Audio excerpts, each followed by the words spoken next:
Of course, you can write in with your super chats to get your super chats read on the show. We just got one here from CJ Splitson that says Alarian X-Men RPG game. What would that look like to you? It needs to be more accessible.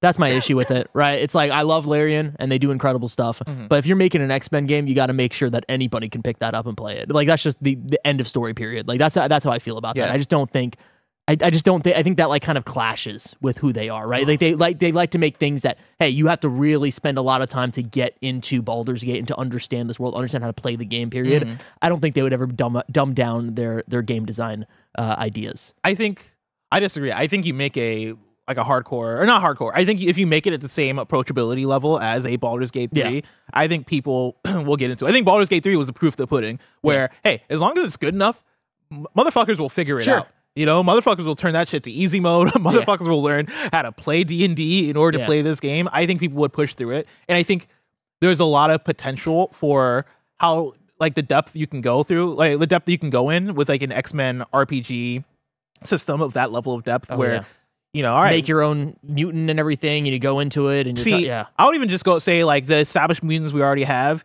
what that looks like in terms of party combat. And all right, you know, Wolverine has healing factor. How do you factor that into like your the turn-based gameplay? All right, Cyclops has distance attacks, and like he has maybe a stronger attack where he rips off the visor and he does spread damage, but that'll also damage everybody else that's in your party. I think you can look at Nightcrawler alone is like, oh, I can actually like really envision what the Baldur's Gate 3 combat system is and easily place the X-Men characters in that and understand how those characters move. I think there's a lot of potential with it. I don't think Larian would do it because I don't think they want to work on somebody's established IP anymore. No, but it's a fun idea. I remember last time we were on KFGD, you and I talked about a Fallout Larian game and how that would look like. So like, I think that to me in X-Men works really well. I just don't ever foresee Disney specifically being like, you know what, take our biggest franchise now and just be like, just make a not super niche. Of course, it's going to sell a bajillion copies, but I think to them, they probably see it as like, oh, that's niche to us. But you're talking about it as Disney. Yeah. I'm thinking about John Drake. Sure. I'm thinking about, I think Bill Roseman. Like, I'm thinking about the people that are at the top of Marvel games that understand video games. Yeah. And I think they understand the success. Again, I don't think this is happening because I don't think Larian wanted to do it. No, I think they said explicitly they don't want to use any other people's IPs. Yeah. And so, like, but this is just me pitching the idea of a hardcore X-Men RPG. I think they understand the potential that has, and I think they understand quality, right? Like, I think at that point, at that level, when you're somebody that has the eye for it, you're looking for the quality more so than just like the wide-reaching nature of, hey, let's just make a AAA third-person action game. It's like, well, we have that already with Spider-Man. We had that with Guardians of the Galaxy. Like, we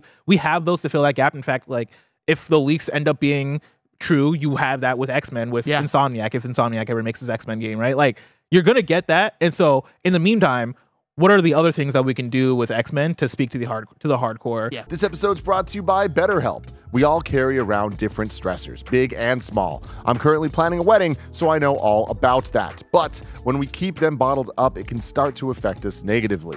Therapy helps you find your strengths so you can ditch the extreme resolutions and make changes that really stick.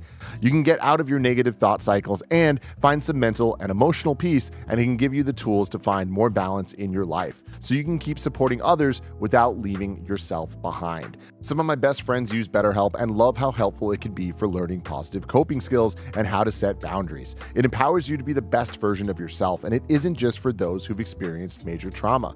If you're thinking of starting therapy, give BetterHelp a try. It's entirely online, designed to be convenient, flexible, and suited to your schedule. Just fill out a brief questionnaire to get matched with a licensed therapist and switch therapist at any time for no additional charge. Celebrate the progress you've already made. Visit betterhelp.com/kindafunny today to get 10% off your first month. That's BetterHelp, HELP.com/kindafunny. Maybe it is just another Ultimate Alliance because we had Ultimate Alliance 3 come out. I mean, you and I were talking about it. They had Destiny's was the bad one, but it was the Legends. X-Men Legends was the PS2 Diablo style game. Yeah, and then they had the Next Dimension. What did I say? It was the fighting game. They had a fighting game on PS2, which was my favorite. I would pitch if I'm Disney and I'm trying to figure out how to gamify X-Men, and I'm trying to figure out other ideas aside. Let's say the Insomniac thing actually isn't going to happen or whatever. Yeah, I would go, all right, let's make an X-Men Legends again. But the problem with X-Men Legends is that I don't know if it was considered like a critical or like commercial success. I don't know if people really fucked with X-Men Legends like that. They made two of them.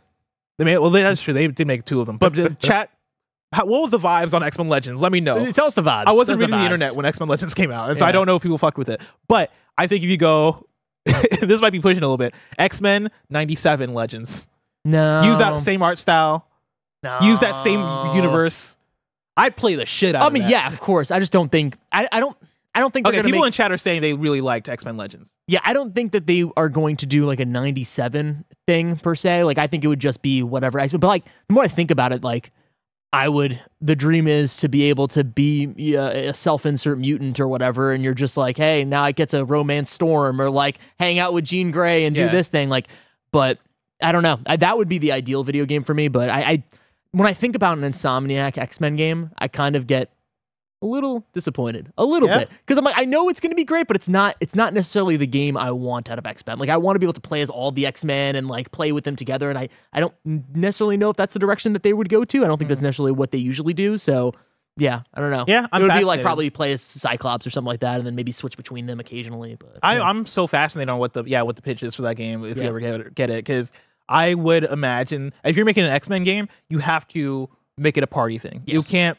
just have one playable character. Like you can't just have it be, all right, we'll play as Wolverine or Cyclops or whatever. I think it has to be either you're switching around or it is Guardians of the Galaxy and you have like Cyclops as the team leader and maybe you play Cyclops as the main character, but you have all these special abilities that are calling upon Storm, calling upon Rogue, calling upon Jean Grey or whoever, and you are fighting as a team. You know what? Like this is going to be an awful take, but it's also kind of what I feel in my heart. It's like, I kind of wish that Avengers was successful so then we could just get an X-Men one, because I think that is at least like the hey, I'm just playing as Wolverine beating up people and it's like turn my mind off, have a good time. Like that's something that I do enjoy, and I would have a good time with that if it was good, right? Like, I mean, I think there's something there. Let me tell you about Marvel Ultimate Alliance 3.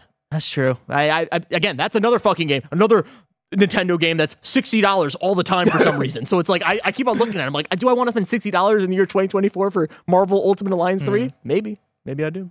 Somebody in the chat mentioned how is X-Men not a Lego game at this point. Oh, it's a good one. I mean, they've been in like they did like a lot of the Marvel stuff. Yeah, they were in it. They were in the Marvel superheroes or whatever, 1 and 2.